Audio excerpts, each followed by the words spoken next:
इस देश के प्रधानमंत्री भरे मंच पे खड़े होकर अपने पद की गरिमा, अपने पद की गंभीरता को आधार बनाकर आपके सामने रख रहे हैं, यही बात कर रहे हैं ये, तो आपको हंसी क्यों नहीं आ रही है? आप इनकी बातों में उलझ क्यों रहे हैं? आप सोचिए, कभी ऐसी ये स्तर रहा है प्रधानमंत्री का? इस देश के कितने महान प्रधानमंत्री रहे, सिर्फ कांग्रेस पार्टी के नहीं, हाँ 2-3 मेरे परिवार से रहे, पंडित नेहरू जी, इंदिरा जी, राजीव जी, लेकिन वाजपेयी जी भी थे, मनमोहन सिंह जी भी थे। क्या स्तर था उनका,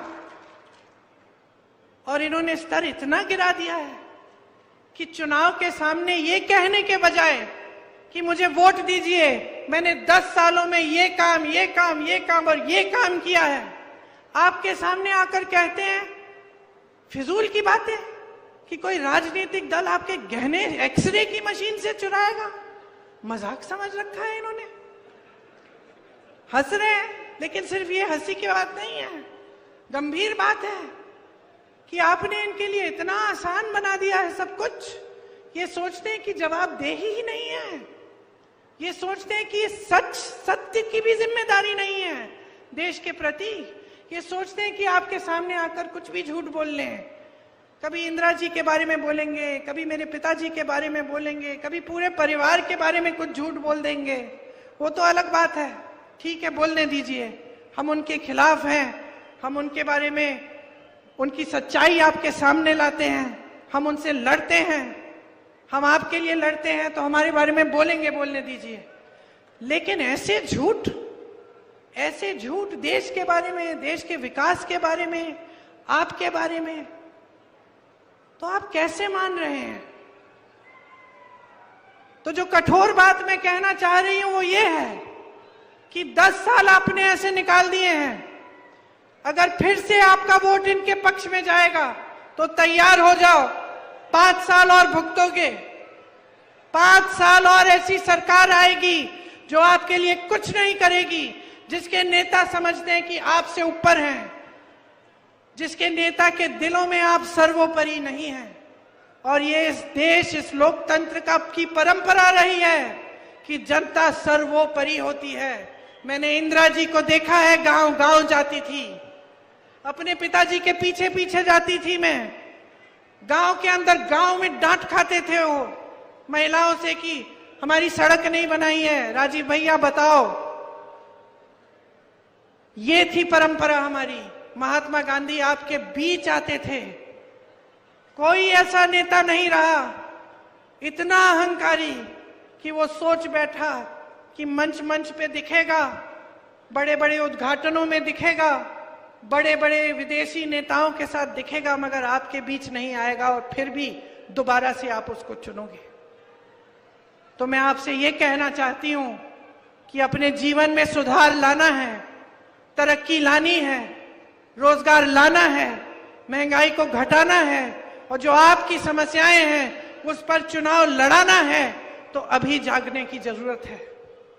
अभी जागरूक बन जाओ। आज अपना वोट व्यर्थ मत करो। बहुत लोगों का खून गया है इस जमीन को सींचने में।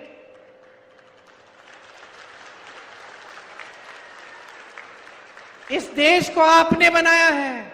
आप जब खेती में मेहनत करते हो तो सिर्फ अपने परिवार को नहीं खिलाते हो, पूरे देश को खिलाते हो। आप जब जवान बनते हो, सरहद पे जाते हो, तो पूरी देश की रक्षा करते हो।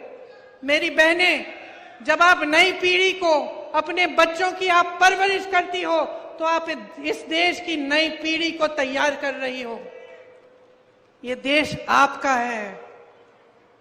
ये वोट हल्के में मत लो, इस वोट को गंभीरता से समझो कि आज आपका देश कहां है, किस मोड़ पर आ गया है, कि अगर आप जागोगे नहीं, इस देश को आज बचाने का काम नहीं करोगे, तो पता नहीं कहां पहुंच जाएगा। जो आपको दिखाया जा रहा है टीवी पे, इश्तिहारों में, सच नहीं है। सच्चाई आप जी रहे हो, इस सच्चाई को पहचानो। कांग्रेस पार्टी गारंटी लाई है। मैंने कहा बहनों के लिए सालाना 1 लाख रुपए देंगे। हर गरीब परिवार में जो सबसे ज्यादा उम्र की महिला है उसके लिए, ताकि आप बचत कर पाए, ताकि आप अपने पैरों पे खड़े हो पाए। किसानों के लिए जितनी भी चीजों पे आप खेती के लिए इस्तेमाल करते हो, जिन पर जीएसटी है, वो सब जीएसटी से मुक्त करेंगे। आपको एमएसपी कानूनी स्तर पे मिलेगा, कानून बनाएंगे, एमएसपी आपको मिलेगा ही मिलेगा।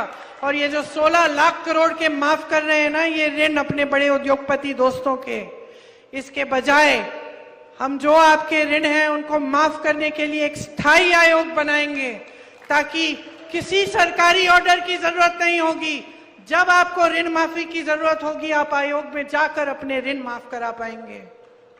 हम आपको मजबूत करना चाहते हैं, इस देश की खेती को मजबूत करना चाहते हैं। इसके लिए हम खास नीतियां लाएंगे। हम नौजवानों के लिए एक 5,000 करोड़ रुपए का फंड बनवाएंगे, जिससे जब आप अपने छोटे छोटे कारोबार शुरू करना चाहेंगे तो आपको उस फंड से पैसे मिलेंगे।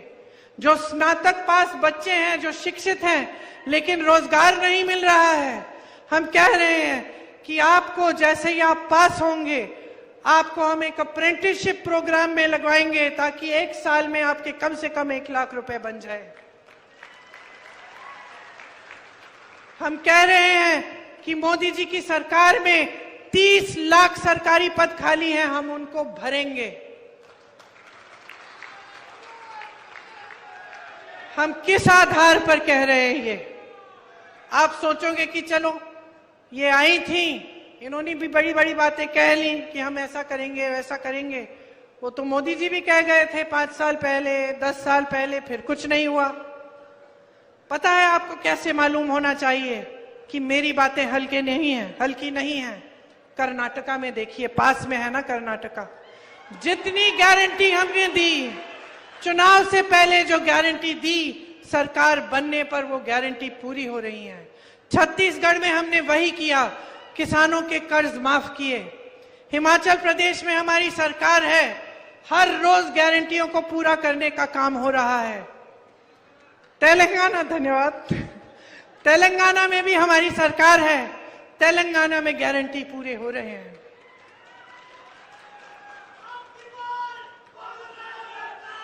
अब की बार आपकी सरकार, अब की बार आपकी सरकार, अब की बार जनता की सरकार। बहुत हो गया है, बहुत हो गया है, बहुत सह लिया आपने। और मैं आपको बता देती हूं कि मोदी जी और उनके सारे मंत्री समझ रहे हैं कि जनता का मूड बदल गया है, कि इनकी नाटक नौटंकी अब नहीं चलेगी, अब सच्चाई चलेगी। अब जनता सत्य चाहती है, जनता अपनी पुरानी धार्मिक परंपरा वापस चाहती है। जब हर नेता जनता के सामने झुके और हर नेता समझे कि जनता के प्रति उसकी एक बहुत बड़ी जिम्मेदारी है, और सबसे बड़ी जिम्मेदारी यह है कि जनता के सामने सच बोले, जनता को झूठे वादे न करे और जनता के लिए सत्य के पथ पे चले।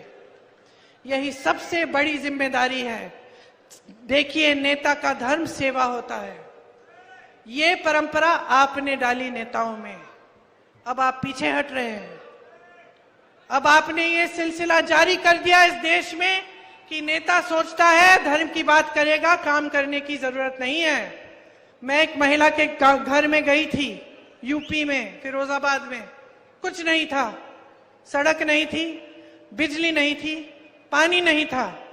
मैंने उस महिला से पूछा, इस चुनाव में वोट किसको दोगी? उसने कहा, दीदी वोट तो हम ऐसे करा मुझसे कि कहना नहीं चाह रही थी। फिर मैंने पूछा, जो बता दो। कहती है, वोट तो हम धर्म और जाति के आधार पर डालेंगे दीदी। मैंने कहा, अच्छा, कितने चुनाव के लिए करोगी ये?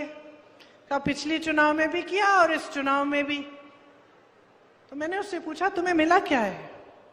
तुम्हारा नेता तो बड़ा हो गया, नेता तो गया वहां संसद में चला गया, मंत्री भी बन जाएगा, उसके बच्चे शिक्षित हो जाएंगे, पैसे बन जाएंगे, अमेरिका भी भेज देगा पढ़ाई के लिए, फूलेगा फलेगा, अच्छी सी गाड़ी लेगा, घूमेगा।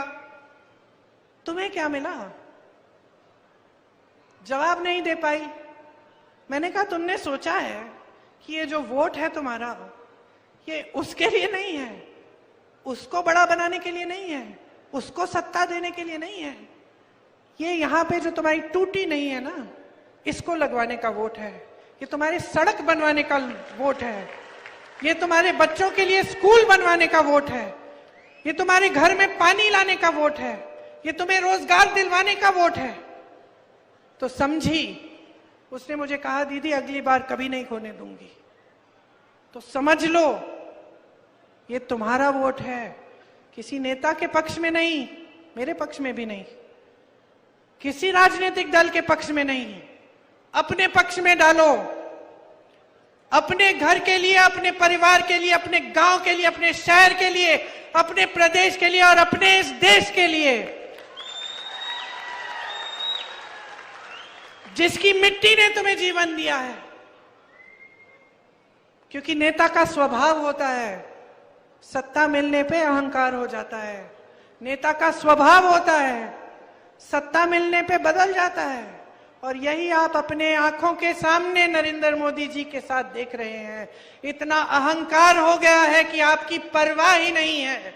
इतना अहंकार हो गया है कि सलाहकार भी सही चीज नहीं बता पा रहे हैं।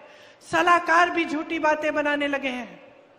सलाहकार भी ये नहीं बता सकते कि देश की जनता पिस रही है महंगाई से, कि रो रही है देश की जनता, डर रहे हैं, कांप रहे हैं। सब बहुत हो गया है। इनको सबक सिखाइए, बदलिए सरकार को, अपने लिए सरकार लाइए, अपने पैरों पे खड़े होने के लिए, अपने भविष्य को मजबूत बनाने के लिए। यही मेरा आग्रह है आपसे कि जब आप चुनाव के समय अपना वोट डालने जाएंगे तो 2 मिनट के लिए आंखें मूंद के सोचो, किस लिए जा रहा है ये वोट, किस लिए जा रहा है ये वोट, किस आधार पे दे रहे हो। और जज्बातों को एक तरफ कर दो, अपने जीवन, अपनी सच्चाई और अपने भविष्य के लिए डालो ये वोट। और मैं दावे के साथ कह सकती हूं कि जब आप ये सोचोगे और अपने भविष्य के लिए वोट डालोगे तो आपका वोट सिर्फ कांग्रेस पार्टी को जा सकता है।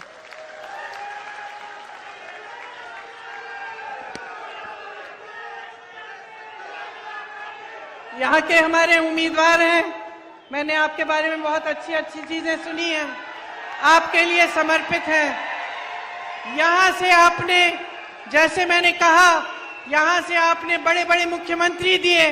विलासराव जी का पूरा परिवार आपके लिए समर्पित है। हम आपके लिए समर्पित हैं।